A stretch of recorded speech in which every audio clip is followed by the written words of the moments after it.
जय श्री कृष्ण दोस्तों, स्वागत है आप सभी का एक और वीडियो में मेरे चैनल पर। दोस्तों ये वीडियो थोड़ी लंबी होगी, इसलिए आप सभी से रिक्वेस्ट है कि वीडियो को बिना स्किप किए लास्ट तक जरूर देखना। तो चलिए वीडियो को स्टार्ट करते हैं।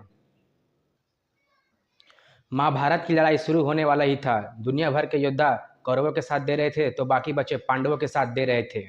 इसी बीच महाबली भीम के पौत्र बर्बरीक भी युद्ध में हिस्सा लेने के लिए आगे बढ़ रहे थे। श्री को यह बात पता चली कि बर्बरीक भी युद्ध में हिस्सा लेने वाला है तो वह आशंका से गिर उठे।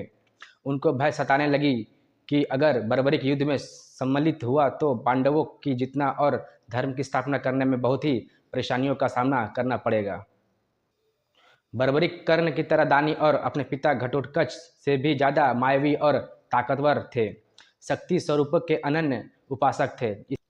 इसी उपासना और गुरु विजय सिद्ध सेन की कृपा से उन्हें मिला था अपार बल, इंद्रियों को वश में रखने का वरदान और हमेशा साथ रहने वाले 3 अचूक बाण। ये कोई मामूली बाण न थे। इन्हें जिस भी लक्ष्य पर छोड़ा जाता था उसका भेदा जाना तय था। परंतु अपने दादा भीम और पांडवों का साथ छोड़कर बर्बरीक क्यों लड़ते कौरवों की तरफ से? तो जवाब है उनके गुरु की सीख। गुरु ने कहा था कि युद्ध में हमेशा कमजोर का साथ देना। बस इसी को लेकर चिंता थी भगवान कृष्ण को। बर्बरीक जब पांडवों के खेमे में पहुंचे तो श्री कृष्ण ने बातों ही बातों में उनसे अपने दादा के पक्ष में युद्ध करने के बारे में पूछ लिया। इस पर बर्बरीक ने जवाब दिया कि वह अपने गुरु को वचन दे चुके हैं कि हमेशा कमजोर के साथ ही रहेंगे। इस युद्ध में भी जो हारता दिखेगा उसी के पाले में खड़े होकर वह युद्ध करेंगे। साथ ही उन्होंने अपने 3 बाणों के रहस्य भी बताए। सिर्फ 2 बाण ही पर्याप्त थे बड़े से बड़े सेना का खात्मा करने के लिए। यह बात पांडवों को पता चली तो पूरे खेमे में हड़कंप सी मच गई। उन्हें लगा कि अगर कौरव हारने लगे तो बर्बरीक कौरवों की तरफ से युद्ध करने लगेंगे। श्री कृष्ण को भी इस बात का भान था। उन्हें पता था कि इस धर्मयुग में अधर्म की हार निश्चित है, यानी कौरव पराजित होंगे। लेकिन जैसे ही बर्बरीक कौरवों को पराजित होता देखेंगे तो वो अपने प्रण के मुताबिक उनकी ओर से युद्ध कर देंगे। श्री कृष्ण ने बर्बरीक से पूछा कि वह अगर युद्ध ही ना करे तो? इस पर बर्बरीक ने जवाब दिया कि ऐसा नहीं हो सकता, वह योद्धा है और युद्ध तो करेंगे ही, गुरु को दिए वचन को भी निभाएंगे। इतना कहते ही वह बाहर चले गए। पांडव खेमे में इसके बाद विचार हुई। तय हुआ कि श्री कृष्ण ही इस संकट से छुटकारा पाने का रास्ता निकालेंगे।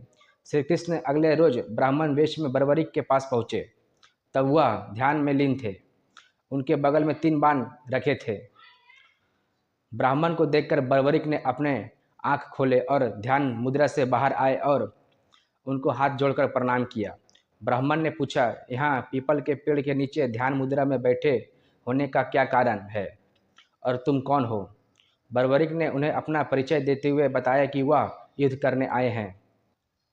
ब्राह्मण ने इस पर कहा, तुम्हारे पास तो सिर्फ 3 बाण हैं, इनके सहारे युद्ध कैसे करोगे?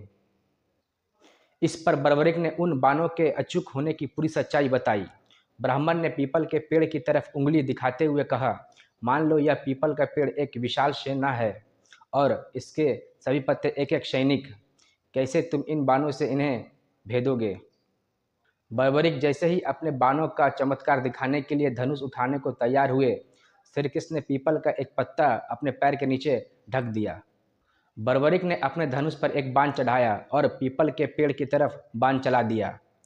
सभी पत्ते पर निशाने लग गए। इसके बाद जैसे ही उन्होंने दूसरा बाण छोड़ा, सभी पत्ते जमीन पर जा गिरे और तीर ब्राह्मण के पैर में जाकर घुस गया। ब्राह्मण के पैर से खून निकलता देखकर बर्बरीक हैरान हो गए।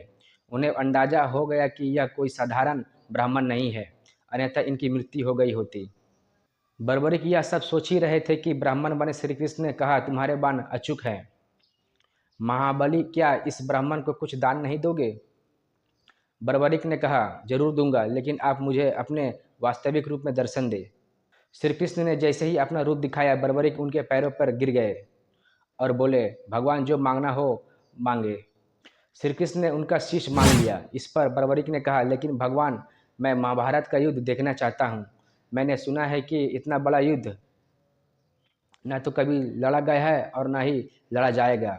यह अवसर मुझसे मत छीनिए। इस पर श्री कृष्ण ने कहा कि धड़ से अलग होने के बाद भी शिष्य जीवित रहेगा। आंखें सब देख सकेंगी और कान सब सुन सकेंगे। यह सुनते ही बर्बरी की इच्छा पूरी हो गई और उन्होंने तलवार से अपना शीश काटकर भगवान श्री कृष्ण को दे दिए। श्री कृष्ण ने बर्बरिक का कटा सिर कुरुक्षेत्र के पास की ऊंची पहाड़ी पर रख दिया, जहां से उसने महाभारत का पूरा युद्ध देखा। श्री कृष्ण को बर्बरिक अपना मार्गदर्शक मानते थे। वजह थी, जन्म के बाद जब घटोत्कच उन्हें लेकर द्वारका पहुँचे तो श्री कृष्ण ने ही उन्हें शक्ति स्वरूपों की उपासना के लिए महिसागर जाने को कहा था। बर्बरिक ने वहीं पर शक्ति स्वरूपों की उपासना की और गुरु विजय सिद्ध सेन की सिद्धि पूरी होने तक उनकी रक्षा की थी। इसी के प्रतिफल में वह अजय बन सके थे। महाभारत के युद्ध में जब पांडवों को जीत मिली तो उनमें श्रेय लेने की होड़ मच गई। युधिष्ठिर कृतज्ञ हो रहे थे वासुदेव के प्रति। वहीं भीम को लग रहा था कि उन्होंने ही धृतराष्ट्र के पुत्रों को मारा है और इसी वजह से युद्ध का परिणाम उनके पक्ष में आया। दूसरी ओर अर्जुन भी श्री कृष्ण के प्रति कृतज्ञ रहे। आखिरकार तय हुआ कि बर्बरिक ने पूरा युद्ध देखा है तो उन्हीं के पास चले जाए। बर्बरिक ने उनसे कहा, मैंने तो शत्रुओं के साथ सिर्फ एक पुरुष को युद्ध करते देखा है। उनके बाईं ओर 5 मुख थे और 10 हाथ, जिनमें त्रिशूल आदि वह धारण किए थे। दाहिनी और 1 मुख और 4 भुजाएं थी, जिनमें चक्र आदि अस्त्र शस्त्र थे। बाईं ओर उनके जटाएं थी और ललाट पर चंद्रमा सुशोभित हो रहा था। अंग में भस्म लगी थी। दाहिनी ओर मस्तक पर मुकुट था, अंगों पर चंदन लगा था और कंठ में सुशोभित थी कौस्तुभ मणि। उस पुरुष को छोड़कर कौरव सेना का नाश करने वाला दूसरा किसी पुरुष को मैंने नहीं देखा। श्री कृष्ण ने इसके बाद बर्बरिक को कलयुग में उनके नाम यानी श्याम के नाम से पूजे जाने का वरदान दिया और उनके शिष्य को रूपवती नदी में बहा दिया। यही बर्बरिक बने खाटू श्याम। माना जाता है कि कलयुग आने के कुछ साल बाद बर्बरिक का शिष्य एक नदी में पाया गया, जिसे राजस्थान के सीकर जिले में श्याम कुंड के पास दफना दिया गया। जिस जगह पर इसे दफनाया गया उस जगह को खाटू नाम से जाना जाने लगा। कहते हैं कि जहाँ शिष्य दफनाया गया था उस जगह जब गायें जाती है तो उनके थन से दूध रिसने लगता है। जब स्थानीय ग्रामीणों ने उस जगह को खोदकर देखा तो उन्हें एक सिर मिला। गांववासियों ने सिर के बारे में पता लगाने के लिए उसे गांव के एक विद्वान ब्राह्मण को सौंप दिया। इसी बीच उस स्थान के राजा रूप सिंह चौहान को स्वप्न में खाटू श्याम ने दर्शन दिए और जहां उनका सिर मिला था वहां एक मंदिर बनाने की बात कही।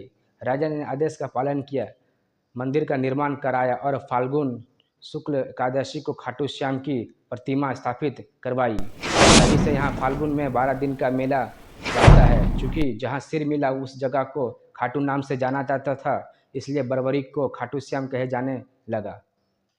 इस प्राचीन मंदिर पर दुश्मनों ने कई बार हमला किया और नुकसान पहुंचाया। बताते हैं कि सन 1720 में राजा अभय सिंह ने इसका मरम्मत करवाया था। बर्बरिक को खाटू श्याम के अलावा उन्हें मोरबी नंदन, बानधारी, शीशदानी, कलयुग अवतारी, धारक जैसे नामों से भी जाना जाता है।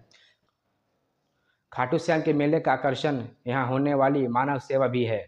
मान्यता है कि श्रद्धालुओं की सेवा से सारे मनोकामना पूर्ण होते हैं। मेले के दौरान निकलने वाली निशान यात्रा भी खूब प्रसिद्ध है। श्रद्धालु खाटू श्याम का पीला विशाल ध्वज और नारियल लेकर यात्रा पर निकलते हैं।